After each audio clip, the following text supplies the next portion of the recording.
in everything that Jesus did, he was at work doing God's mission. And the challenge for us, the church, and each of us individually as his followers, are that Jesus sends us to continue that mission, the mission of God in which he was engaged. Jesus in John 20, verse 21b says, "As the Father has sent me, so I send you." Now, none of us can do everything, but God calls each of us to play our particular part according to our particular gifts and passions and circumstances in bringing that wholeness and healing to every level of spiritual human need. Spiritual, psychological, physical, social, political, climate. And each of us and all of us together as a community need to ask the question, so what does that mean for us at St. Peter's in Mowbray, Cape Town in 2021? God calls us to continue with his mission just as Jesus did. Now, what resources do we have for that? 3 amazing resources that are mentioned in the passage from John chapter 21. The first is peace from God and peace with God. In verse 19, Jesus came and stood among them as they were fearful and locked into the room and said, "Peace be with you." Then he showed them his hands and his side. What did they see? The nail marks in his hands, the wounds of the sword that had pierced his side, probably pierced his heart. Jesus was saying, you can have peace with God because of my death and resurrection. Jesus' wounds, the cross, makes it possible for us to have peace with God. No longer do we have to strive. No longer do we have to be fearful. But instead, we can be full of joy as Jesus has carried my sin and your sin in his body on the cross. As Jesus has cried out, "Father, forgive them, they know not what they do." As Jesus says to us, "Peace be with you." We can offer God's peace to the world through the relationship with Jesus. The second resource we have is the gift of the Holy Spirit. Jesus in verse 22 breathed on them, a sign of recreation, just as God breathed life into the world, and said, "Receive the Holy Spirit." A command, receive the Holy Spirit. God gives us the Holy Spirit as the most powerful resource in all of creation.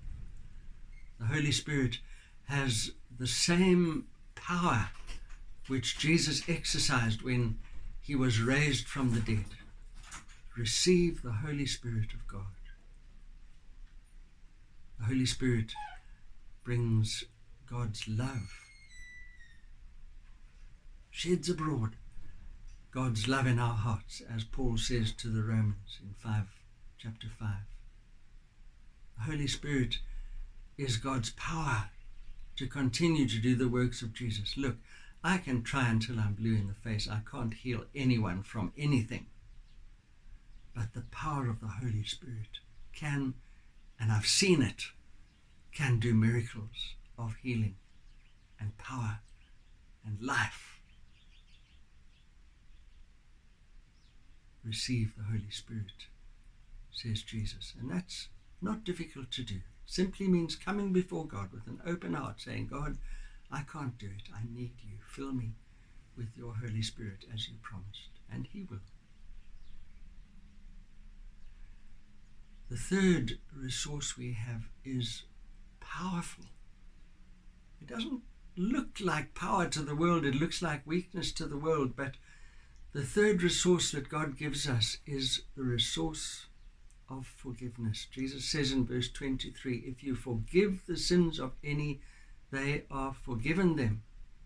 If you retain the sins of any, they are retained. We can set people free. We can hold ourselves and others hostage by refusing to forgive. I shared a house with someone who had a very close prayer partner the year before. And then the two of us moved cities, moved into this house together. We were both serving in a church. And he became very angry with me because I wasn't that other person. He was cross. And I felt bound in that relationship. And so did he. Then he went away for a retreat. And while he was away that weekend, I suddenly felt free at one moment. When he came back, he said to me, I reached a point of forgiving you for not being my previous prayer partner.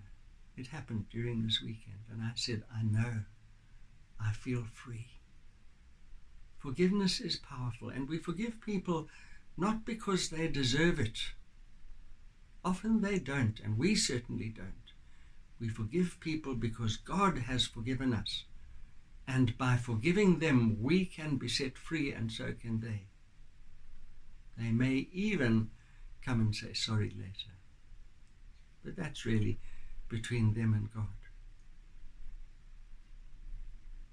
We can offer God's forgiveness to people by sharing with them the love of Jesus. We can forgive others ourselves as we show that we have received the love of Jesus.